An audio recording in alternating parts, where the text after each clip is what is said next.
Why do people commit acts of unspeakable evil?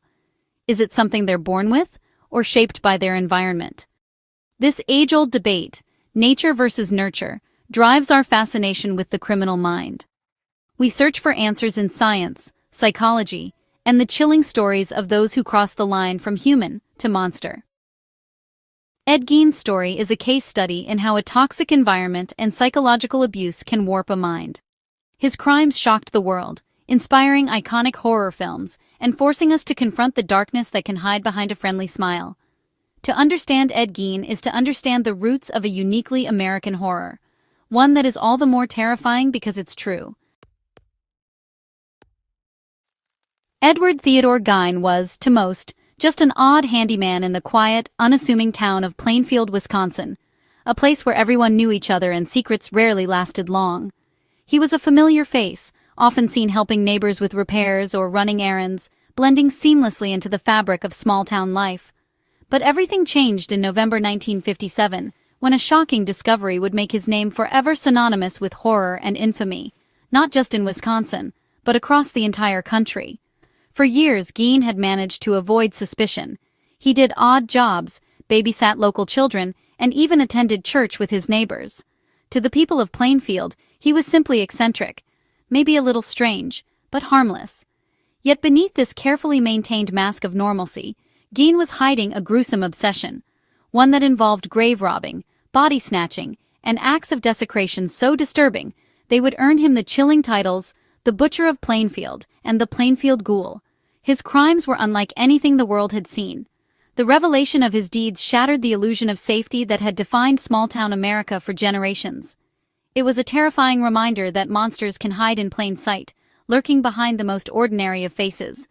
Gein's story continues to haunt us, echoing through decades of horror films, books, and true crime series.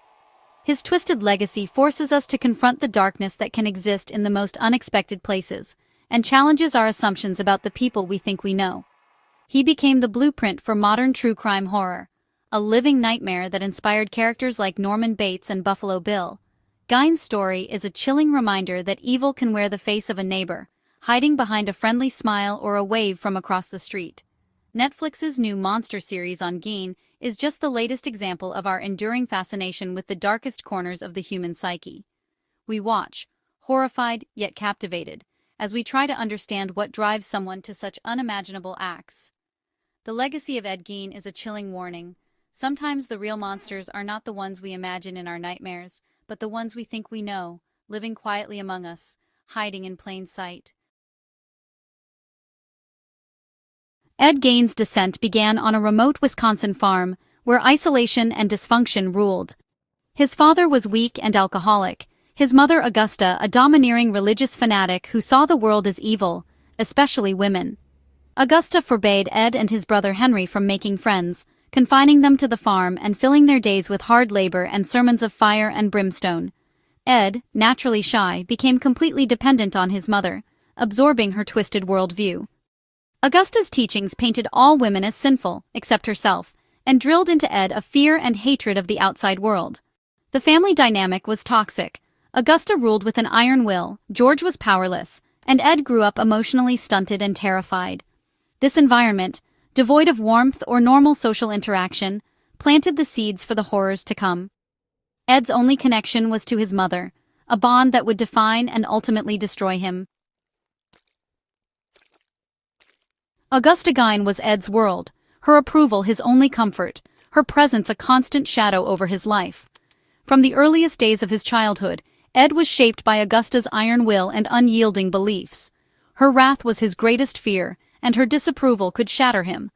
Augusta filled his mind with hatred for women and a paralyzing fear of sin, warning him that the world outside was corrupt and dangerous. She read him graphic Bible passages, describing punishment and damnation, and preached that sex was evil, a temptation that would lead only to ruin. These lessons were repeated daily, leaving Ed isolated and confused. Ed's emotional life revolved entirely around Augusta, who demanded absolute loyalty and obedience. He had no friends, no confidants, only his mother's voice echoing in his mind. This created a deep conflict within him. He loved his mother, craved her affection, yet was taught to despise all other women as sinful and unworthy. As Ed and his older brother Henry grew, the differences between them became more pronounced. Henry began to see Augusta's control for what it was, oppressive and unhealthy.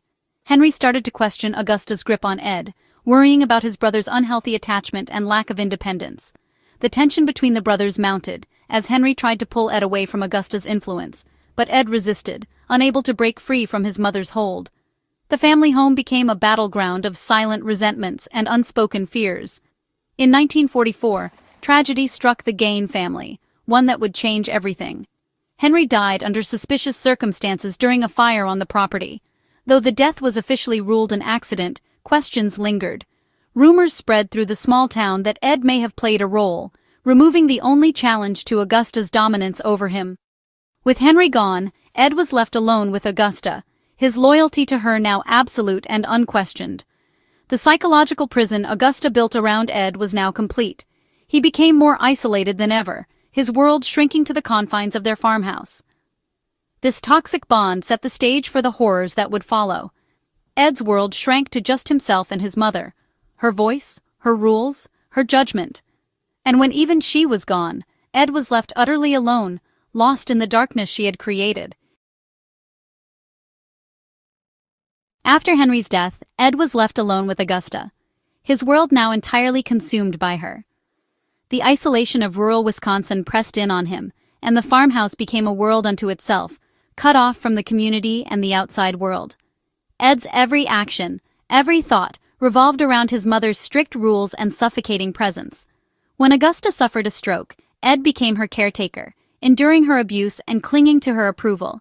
He nursed her day and night, sacrificing his own needs and desires, desperate for even the smallest sign of affection. The emotional toll was immense, as Augusta's disapproval and religious fervor left Ed feeling worthless and ashamed. Her death in 1945 shattered him. The only anchor in his life was gone, leaving him utterly adrift.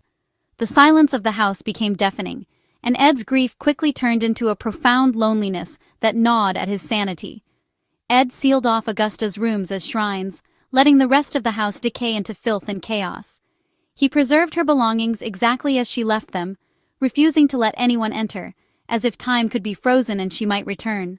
Isolated and emotionally stunted, he became obsessed with anatomy, Nazi experiments, and the female body, an object of both fear and fascination. Ed's nights were spent poring over medical books and lurid tales, his mind twisting reality and fantasy together in the darkness. He began reading obituaries, targeting recently deceased women who reminded him of his mother. These women became objects of fixation, their deaths fueling his growing obsession and blurring the line between grief and madness. His loneliness and fixation escalated into grave robbing as he sought to fill the void Augusta left behind. Night after night, Ed wandered the graveyards, driven by a compulsion he could neither understand nor resist. Ed's break from reality was complete. The farm became a playground for his darkest compulsions. The boundaries between life and death, sanity and madness, blurred within those crumbling walls. The seeds of horror planted in his childhood now bore monstrous fruit. The isolation, the loss, and the twisted love for his mother had transformed Ed into something unrecognizable. Ed Gein was no longer just a lonely man. He was becoming a legend of terror, his name destined to haunt the nightmares of generations to come. To Plainfield's residents, Ed Gein was just an odd but harmless handyman.